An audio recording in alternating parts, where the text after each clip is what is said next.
조합제TV 시청자 여러분 안녕하십니까. 2019년 8월 18일 밤 10시입니다.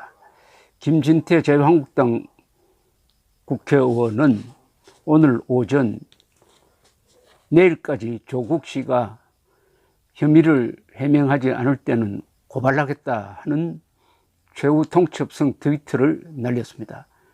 조국 후보를 고발하려고 합니다. 위장매매로 인한 부동산 실명법 위반입니다. 괄호하고 5년 이하 징역. 조 후보는 1주택이라고 합니다만 실은 3주택 의혹이 있습니다. 서울집 외에 부산 해운대의 빌라와 아파트를 소유하면서도 위장 이혼한 죄수 명의로 돌려놓은 겁니다. 보유하던 아파트를 2억 7천만 원에 전세 놓은 바로 그날 빌라를 2억 7천만 원에 구입한 게 드러남으로써 꼬리가 밟혔습니다. 그래 놓고는 죄수가 구입했다고 둘러댑니다. 내일 12시까지 납득할 만한 해명을 하기 바랍니다. 그렇지 않을 시 바로 검찰에 고발하겠습니다. 청문회는 지금부터 시작입니다. 어영부영 시간만 때우다 청문 당일만 지나면 임명된다고 생각하면 오산입니다. 피의자가 되어서 수사를 받지 않으려면 후보를 자진 사퇴하기 바랍니다. 물론 여기서 김진태 의원이 단정적으로 한 이야기는 현재는 사실로서 확인되지 않았으니까 의혹이라고 일단 설정하는 것이 안전하다고 생각됩니다. 그러나 고발하는 입장에서는 이렇게 단정적으로 이야기할 수도 있겠죠. 조국 전 민정수석이 여기에 대해서 직접 해명은 하지 않고 간접적으로 이런 해명을 했습니다. 조국 법무부 장관 후보자가 74억여 원대 사모펀드 투자와 부동산 위장 거래 등 자신을 둘러싸고 제기된 각종 의혹에 대하여 모든 절차는 적법하게 이루어졌다는 입장을 밝혔다고 더불어민주당 박찬대 원내대변인이 오늘 전한 겁니다. 조 후보자는 그간 산호맹 연루 문제나 아내와 두 자녀의 사모펀드 투자 문제에 대해서는 본인 또는 인사청문회 준비단 관계자를 통해 적극 해명을 했는데 야당이 지난 16일 가족 사기단이라면서 제기한 웅동학원 관련 위장소송 문제나 동생 부부 위장 이혼 의혹, 자신의 아내와 동생 전처 사이의 부동산 거래 의혹에 대해서는 지금까지는 명확한 입장을 밝히지 않았습니다. 박 대변인은 이날 국회에서 기자들과 만나가지고 어제 조 후보자에게 직접 전화하여 내용도 일부 확인했다면서 조 후보자는 적법한 절차에 의하여 그간 여러 의혹들을 설명할 수 있다고 밝혔다며 이같이 전했습니다.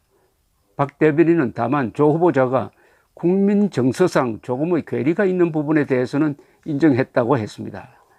그러면서 조 후보자의 정책 능력이나 당사자 가족만 검증해야 하는데 돌아가신 선친이나 10년 전 이혼한 동생 부부까지 이런 식으로 소문을 퍼뜨리는 것은 인사청문회 폐단이 아닌가 생각이 든다고 했는데 여기에 대해서 자유한국당 관계자는 조선닷컴에 조 후보자 선친은 웅동학원 공사비 위장소송 의혹과 관련하여 당시 학원재단 이사장이었고 조 후보자도 재단 이사로 등재되어 있었다.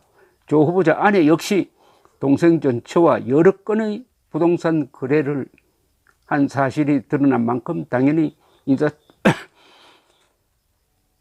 인사청문 검증 대상이라고 반박했습니다. 저는 조국 후보자와 관련해서 부동산 거래, 재테크 이 부분도 물론 중요하겠지만은 역시 법무부 장관이니까 대한민국의 헌정 질서에 대한 생각을 기준으로 해가지고 검증하는 게 가장 중요하다는 생각이 듭니다. 사회주의 혁명을 시도를 하다가 이적단체 구성원으로서 선고가 되었는데 물론 실형을 살고 나왔다가 나중에 사면 복권이 되었습니다. 문제는 사회주의 혁명을 획책했던 그 시기가 문제입니다. 전두환 정부 시기가 아닙니다. 노태우 정부 시기입니다. 노태우 정부는 1987년 12월 대통령 선거에 의해서 1988년에 출범한 제6공화국입니다. 제6공화국은 민주정부입니다. 민주적으로 선출된 민주적 정당성이 있는 정부를 뒤엎어버리고 사회주의를 구현하겠다. 사회주의를 구현하겠다. 사회주의란 말을 하면은 조금 뭐 그럴 수도 있다고 생각하지만 사회주의나 공산주의나 같은 말입니다. 자, 사회주의를 구현을 하겠는데 그 수단이 선거를 통해서 하는 것이 아니라 폭력혁명을 통해서 하겠다. 라고 한 사람이 이 행위에 대해서 지금까지 한 번도 반성한 적이 없습니다. 근데 이런 사람은 즉, 대한민국의 헌법체계를 전면적으로 부정하는 사람입니다. 대한민국 헌법체계를 전면적으로 부정하는 사람이 대한민국의 헌정을 수호해야 할 법무장관이 될 수 있느냐? 이게 가장 중요한 문제죠. 있느냐? 법무장관은 검찰의 상부기관이고 대법원에 큰 영향을 미칠 수 있는 바로 그 자리입니다. 쉽게 말하면 한국의 헌정 질서를 수호하는 제1 내지 제2, 제3 책임자라고 볼 수 있는데 그 자리에 한국의 헌정 질서를 뒤엎으려고 했던 사람이 앉는다. 김진태 의원이 적절하게 이야기했습니다. 경찰청장에 강도전과장을 앉히는 거하고 똑같다. 그러면은 문재인 대통령의 이 인사의 목적은 사회주의 혁명을 시도한 데 대해서 반성도 후회도 안 하는 조국 씨를 통해서 대한민국의 헌정질서를 뒤엎고 그것도 합법적으로 뒤엎고 합법적 형식을 갖춰서 뒤엎고 사회주의 세상을 만들겠다는 의도가 담겨 있다. 이렇게 해석하는 것이 너무나 자연스러운 귀결입니다. 너무나 자연스러운 귀결입니다. 자연스러운 귀결이에요. 그것을 중점적으로 따져야 하는데 이제 조금 이 감성적인 이 위장 전입 문제 또는 부동산 투기 의혹 문제, 재테크 문제가 나왔습니다. 이것도 참 희한하긴 희한합니다. 자본주의를 뒤엎겠다는 사람이 그 자본주의의 폐해라고 생각하고 있을 것이 분명한 일종의 투자 또는 투기 부분에 부동산 투기라든지 뭐 금융 투자지만 그 사람들은 조국 씨 입장에서 보면 그걸 다 투기라고 생각할 거예요. 그게 적극적으로 참여했다. 부동산과 금융 부분에 적극적으로 참여해가지고 돈을 벌려고 했다 하면은 이 부분은 설명이 되지 않아요. 뭐 뜨거운 가슴으로 사회주의 혁명했다고 하는데 그 뜨거운 가슴은 정의감 아니겠습니까? 자본주의를 그렇게 미워하는 사람이 왜 자본주의의 혜택은 누리면서 또 민정수석 비서관을 2년간 하면서 이른바 적폐 수사를 통해서 방공자유 전선에서 중심적인 역할을 하던 사람을 마치 마녀 사냥이라도 하듯이 누가 참 골라낸 것처럼 이렇게 수사, 기소 해가지고 지금 수십 명의 방공자유 투사 경력자가 지금 감옥에 가 있거나 재판을 받고 있습니다.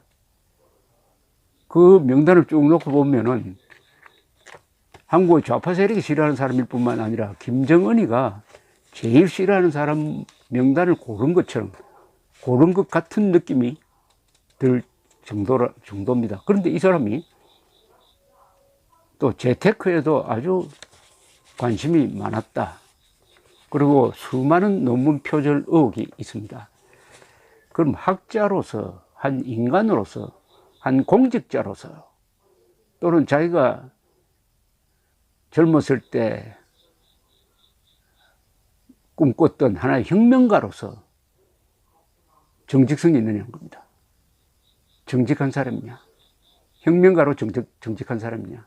공직자로 정직한 사람이냐? 학자로서 정직한 사람이냐?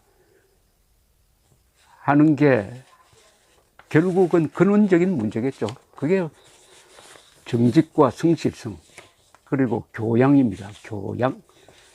이 사람이 그동안 쓴 문자를 보면은 교양이 참 부족하다는 생각이 들고, 교양이 부족한 것을 살벌하고 상대방을 후비는 그런 용어, 더구나 동료 학자의 노작에 대해서 구역질 난다는 표현까지 썼습니다. 그럼 교양도 부족하고 애국심도 부족하고 정직성도 부족한 사람이, 그런 사람임에도 불구하고 굳이 법무장관에 앉혀야 되겠다는 것은 문재인 정권이 체제 변혁 또는 국가 변란을 계획하고 있다는 움직일 수 없는 증거가 되지 않을까, 저는 그렇게 생각을 합니다. 두고 보겠습니다. 감사합니다.